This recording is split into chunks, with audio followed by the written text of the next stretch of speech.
Hello guys. Ethereum में एक बड़ा मूव आ सकता है, वो हम एनालाइज करेंगे। तो पहले बिटकॉइन देख लेते हैं। बिटकॉइन में आप देख सकते हो, यहाँ से एक ट्रेंड लाइन आ रहा है, ऐसा एक पॉइंट, एंड ये अपना एक सपोर्ट का एरिया था, उसको ब्रेक करके नीचे जा रहा है। तो हो सकता है कि यहाँ तक आके, यहाँ पर सपोर्ट लेके, या फिर यहाँ तक आके एक सपोर्ट लेके फिर प्राइस एक्शन बना के ऊपर जाए। शायद बिटकॉइन में भी एक अच्छा मूव ऊपर की तरफ मिल सकता है। अगर ये नीचे की तरफ तोड़ देता है, अगर बिटकॉइन इस 65,600 के नीचे सस्टेन होकर प्राइस एक्शन बना के नीचे आता है, तो हम लोग 64,400 का एक अच्छा हमें टारगेट देखने के लिए मिल सकता है। एक बड़ा मूव इधर भी मिल सकता है। अगर यहाँ पर आके सपोर्ट लेके ऊपर जाने लगा, यहाँ पर आके सपोर्ट लेके ऊपर जा रहा है, या फिर यहाँ आके सपोर्ट लेके ऊपर जा रहा है, तो हम प्राइस एक्शन देख के बाई कर सकते हैं। Higher highs and lower lows का फॉर्मेशन देख के हम लोग यहाँ पर बाइंग कर सकते हैं। इथेरियम भी नीचे गिर रहा है, इथेरियम देख सकते हो। इथेरियम भी एक नीचे आ रहा है, तो इसका सपोर्ट का एरिया एक ये होगा, एक इसका सपोर्ट का एरिया होगा, एंड यहाँ पर भी माइनर से सपोर्ट ले सकता है। तो हम इसी ये पूरे जोन को मार्क कर लेते हैं। एंड इधर नीचे आके ये सपोर्ट लेके ऊपर जा रहा है, तो हम लोग प्राइस एक्शन देके फर्स्ट हाई पे बाई कर सकते हैं। फर्स्ट टारगेट ये होगा, सेकंड टारगेट ये होगा, ट्रेल करते जाएंगे। अगर नीचे आके इसको तोड़ देता है, 3,740 के लेवल को नीचे की तरफ तोड़ देता है, तो हमें एक अच्छा मूव नीचे की तरफ मिलेगा। हमारा टारगेट यहाँ तक का फर्स्ट टारगेट हो सकता है, या तो यहाँ तक का फर्स्ट टारगेट बना सकते हो, ये सेकंड टारगेट, एंड ये थर्ड टारगेट आप ट्रेल कर सकते हो। यहाँ पर इतना मूव इजीली आपको अचीव हो सकता है। अगर 15 मिनट चार्ट पे देखोगे तो डबल टॉप बना के फिर नीचे आ रहा है, तो यहाँ पर आके प्राइस एक्शन बना के ऊपर जा सकता है मार्केट, इथेरियम, या फिर इसको भी ब्रेक करके प्राइस एक्शन बना के नीचे आएगा। ब्रेक करेगा, थोड़ा कंसोलिडेट करेगा, फिर लो को जब ब्रेक करेगा, तब हम लोग एक एंट्री बना सकते हैं नीचे की तरफ। आई होप आपको समझ में आ रहा है। अगर आप निफ्टी में देखोगे तो निफ्टी 22,500 का एक रेजिस्टेंस लेवल फेस कर रहा है, ठीक है। एंड उसका सपोर्ट का एरिया है, नीचे का एक सपोर्ट का एरिया है यहाँ पर 22,250 एंड 22,200 के बीच में एक सपोर्ट का एरिया है, एंड ये ऊपर 22,500 का एक रेजिस्टेंस फेस कर रहा है। तो हो सकता है कल फ्लैट खुल के ऊपर निकल जाए।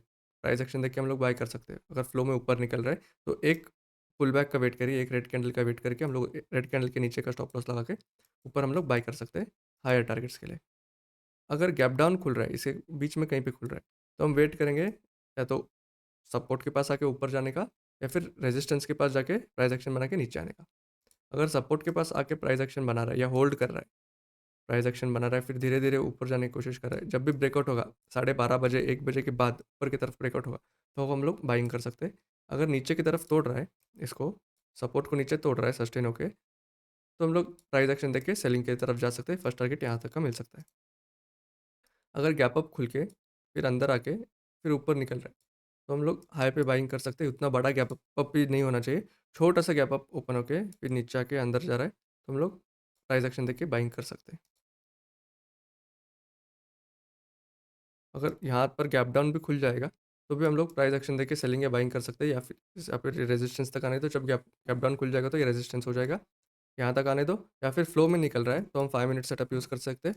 अगर ऊपर की तरफ भी फ्लो में निकल रहा है, तो हम लोग 5 मिनट सेटअप यूज़ करके एक छोटा सा स्टॉप लॉस लगा के हम लोग ट्रेड कर सकते हैं। हमारे प्रॉफिट हम लोग ट्रेल कर सकते हैं। बैंक निफ्टी देखोगे तो बैंक निफ्टी पहले एक ऊपर का मूव दिया, उसके बाद साइडवेज हो रहा है। ये 48,100 के पास एक रेजिस्टेंस फेस कर रहा है, एंड ये अपना सपोर्ट का लेवल था एक ये छोटा सा, तो इसको ब्रेक कर कर दिया है, करके फिर से वापस सपोर्ट के अंदर ये ट्रेड कर रहा है। आप यहाँ पर देख सकते हो, ये सपोर्ट के अंदर वापस चला गया। अगर कल के दिन फ्लैट खुल के नीचे आता है, तो फ्लो में निकल रहा है, तो 5 मिनट सेटअप यूज़ करके हम लोग ट्रेड कर सकते हैं। अगर गैप डाउन खुल रहा है, गैप डाउन खुल रहा है, तो यहाँ रेजिस्टेंस तक जाने का वेट करो, फिर प्राइस एक्शन देख के सेलिंग कर सकते हैं। अगर डायरेक्ट फ्लो में निकल रहा है, तो हम लोग 5 मिनट सेटअप यूज़ करके हम लोग ट्रेड बना सकते हैं। यहाँ तक ओपनिंग प्राइस है, तो 47,500 का एक राउंड लेवल भी है, तो यहाँ पर थोड़ा रुक सकता है। अगर इसको भी नीचे की तरफ ब्रेक कर रहा है, तो हम लोग यहाँ तक का एक टारगेट बना सकते हैं 47,250 का। यहाँ तक का एक इजीली हमें टारगेट मिल जाएगा। अगर यहाँ पर कहीं बीच में गैप अप खुल रहा है, तो हम लोग वेट करेंगे या तो रेजिस्टेंस के पास जाए या सपोर्ट के पास है। अगर सपोर्ट के पास आ रहा है तो सपोर्ट के पास आके प्राइस एक्शन बना के ऊपर जा रहा है तो हम लोग यहाँ पर बाय कर सकते हैं। या अगर आपको सेफ खेलना है, आपका रिस्क उतना बड़ा नहीं है, तो आप लोग इस जोन में ट्रेडिंग ना करो तो ही बेटर है। इस जोन में ट्रेडिंग मत करो क्योंकि नो ट्रेडिंग जोन हो जाएगा, क्योंकि यहाँ पर चॉपी मार्केट हो जाएगा। अगर ऊपर जाके ऊपर खुल के फिर यहाँ पर सपोर्ट ले रहा है तो हमें प्राइस एक्शन देख के समझ में आ जाएगा कि क्या करना है। अगर ऊपर जाके फ्लो में नीचे निकल रहा है तो हम लोग सेलिंग कर सकते हैं, प्राइस एक्शन देख के यहाँ तक का फर्स्ट टारगेट बना सकते हैं। अगर इसको भी तोड़ रहा है तो ये सेकंड टारगेट एंड ये थर्ड टारगेट। तो देख के टारगेट्स ट्रेल करना है एंड अपना रिस्क मैनेज करके ही ट्रेड करना। फ्रेंड्स, आज के लिए इतना ही। वीडियो अच्छा लगा तो लाइक करना, शेयर करना एंड सब्सक्राइब करना। Thank you guys, happy trading.